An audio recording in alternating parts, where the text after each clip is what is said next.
రోజులుగా సినీ కార్మికులు చేస్తున్న సమ్మె ఇప్పుడు పలు మలుపులు తిరిగి కోర్టు తలుపు తట్టింది. ప్రముఖ నిర్మాత టీజీ విశ్వప్రసాద్ తనకు రోజుకు 1.5 కోటి నష్టం వాటిల్లుతోందంటూ ఫెడరేషన్ నేతలపై కోర్టుకెక్కారు.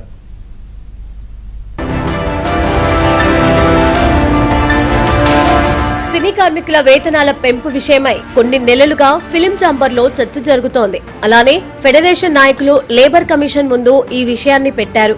అయితే ఈ విషయాలు ఓ కొలిక్కి రాకపోవడంతో ఆగస్టు 4 నుండి 30% వేతనాలు పెంచిన వారి సినిమాలే చేస్తామని, లేని వారికి సహకరించమని ఫెడరేషన్ నేతలు తేల్చి చెప్పారు. హఠాత్తుగా వారు తీసుకున్న నిర్ణయం పట్ల తెలుగు ఫిలిం ఛాంబర్ ఆగ్రహం వ్యక్తం చేసింది. ఫెడరేషన్ ఒంటెద్దు పోకడ పోతోందని ఆరోపించింది. ఈ విషయంలో ఛాంబర్ అత్యవసర సమావేశాన్ని ఏర్పాటు చేసి నిర్మాతల అభిప్రాయాలు తెలుసుకుంది. ఫిల్మ్ ఎంప్లాయీస్, ఫెడరేషన్ ఎంప్లాయీస్ లోనూ వాటి నాయకులలోనూ ఉన్న ఐక్యత తెలుగు నిర్మాతలలో కొరవడింది. ఈ బంద్ విషయంలో తుది నిర్ణయాన్ని ఫిలిం ఛాంబర్ తీసుకునే వరకు ఏ నిర్మాత కూడా ఎలాంటి ఒప్పందాలను వ్యక్తిగత స్థాయిలో చేసుకోవద్దని ఫిలిం ఛాంబర్ లేఖ పంపుతూ విన్నవించుకుంది. కానీ కొందరు నిర్మాతలు ఫెడరేషన్ నాయకులతో చర్చలు జరిపి తమ షూటింగ్స్ ను యథావిధిగా జరుపుకున్నారు. అలా బంద్ ప్రకటించిన రోజే 6 సినిమాల షూటింగ్ జరిగాయని, 2 సినిమాల ఓపెనింగ్స్ జరిగాయని తెలిసింది. Mythri movie makers, people's media factory వంటి ప్రముఖ నిర్మాణ సంస్థలు సినిమా కార్మికుల వేతనాల పెంపుపై విముఖత ప్రకటించాయి.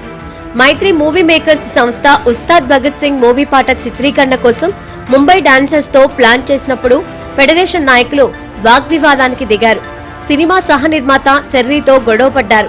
ఎట్టి పరిస్థితుల్లోనూ షూటింగ్ జరగనివ్వమని తేల్చి చెప్పారు. దాంతో అదే రోజు రాత్రి ఆ సినిమా షెడ్యూల్ ను పూర్తి చేసినట్లు దర్శకుడు హరీష్ శంకర్ ప్రకటించాడు. అలానే పీపుల్స్ మీడియా అధినేత టీజీ విశ్వప్రసాద్ హైదరాబాద్ లోని కార్మికులలో నిపుణత కొరవడిందని చేసిన ప్రకటన వివాదాస్పదమైంది. ఫెడరేషన్ నేతలు దీనిని సీరియస్ గా తీసుకున్నారు. సమ్మెకు పిలుపునిస్తూ ఇచ్చిన నోటీస్ పై కూడా విశ్వప్రసాద్ సీరియస్ అయ్యారు. ఫెడరేషన్ మీద చర్యలు తీసుకుంటామని తెలిపారు.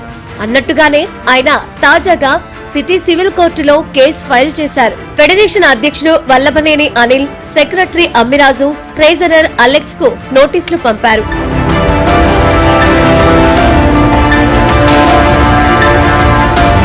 తెలుగు ఫిలిం ఛాంబర్ పెద్దలు ప్రముఖ కథానాయకుడు చిరంజీవిని కలిసి ప్రస్తుతం తెలుగు సినిమా రంగంలో జరుగుతున్న పరిణామాలను వివరించారు. దీని పరిష్కారంలో ఆయన సలహాను, సహాయాన్ని కోరారు. అయితే ఫెడరేషన్ నాయకుల వాదన కూడా వినాలని చిరంజీవి చెప్పారు. అలానే ఆ మర్నాడు బాలకృష్ణను సైతం వారు కలిశారు. అగ్రతారలు అత్యధిక చిత్రాలలో చేయడమే దీనికి పరిష్కారమని, ఆ దిశగా తాను ఏడాదికి 4 సినిమాలు చేస్తానని బాలయ్య హామీ ఇచ్చారు. అయితే చిరంజీవి వైఖరిని సిపిఐ నాయకులు నారాయణ తప్పుపట్టారు. చిరంజీవిని ఏ హోదాలో నిర్మాతలు కలిశారని ఎద్దేవా చేశారు. పులి దగ్గరకే మేకలు వెళ్లడం సబబు కాదని అన్నారు. మొత్తం మీద గత 4 రోజులుగా జరుగుతున్న చర్చోపచర్చలు ఓ కొలిక్కి వచ్చే ఆస్కారం కనిపిస్తోంది. చిన్న నిర్మాతలకు ఇబ్బంది లేకుండా కార్మికులను కొన్ని అంశాలలో ఒప్పించే ప్రయత్నం ఛాంబర్ వర్గాలు చేస్తున్నాయి. ఫెడరేషన్ నాయకులు సైతం తమ డిమాండ్ల విషయంలో కాస్తంత మెత్తబడుతున్నారు. అయితే టీజీ విశ్వప్రసాద్ 3 రోజుల క్రితం చేసిన వ్యాఖ్యలు తాజాగా కోర్టుకెక్కడం వంటివి ఈ విషయాన్ని మరింత జటిలం చేస్తున్నాయి. చిరంజీవి సైతం విశ్వప్రసాద్ ను మందలించారని సమాచారం. అందుకే ఆయన తాను కార్మికులను అనలేదని, వ్యవస్థలో ఉన్న విషయాన్ని చెప్పానని వివరణ ఇచ్చారని తెలుస్తోంది. ఇదిలా ఉంటే దక్షిణ భారత ఫిలిం ఎంప్లాయీస్ ఫెడరేషన్ పెప్సీ అధ్యక్షుడు దర్శకుడు సెల్వమణి సైతం కార్మికుల పక్షానే నిలిచారు. అగ్ర కథానాయకులకు కోట్ల పారితోషికం ఇవ్వడానికి సిద్ధపడే నిర్మాతలు కార్మికుల వేతనాల పెంపును పట్టించుకోకపోవడం సరికాదని అన్నారు. లాస్ట్ 3 years ముందు మీరు ఎంత ఆర్టిస్ట్కి ఎంత శాలరీ ఇచ్చారు, ఇప్పుడు ఎంత ఇస్తున్నారు? మీకు ఇప్పుడు బడ్జెట్ ఎక్కువ అయిపోయింది కదా, మళ్ళీ అక్కడ కరెక్ట్ అయిపోయిందా?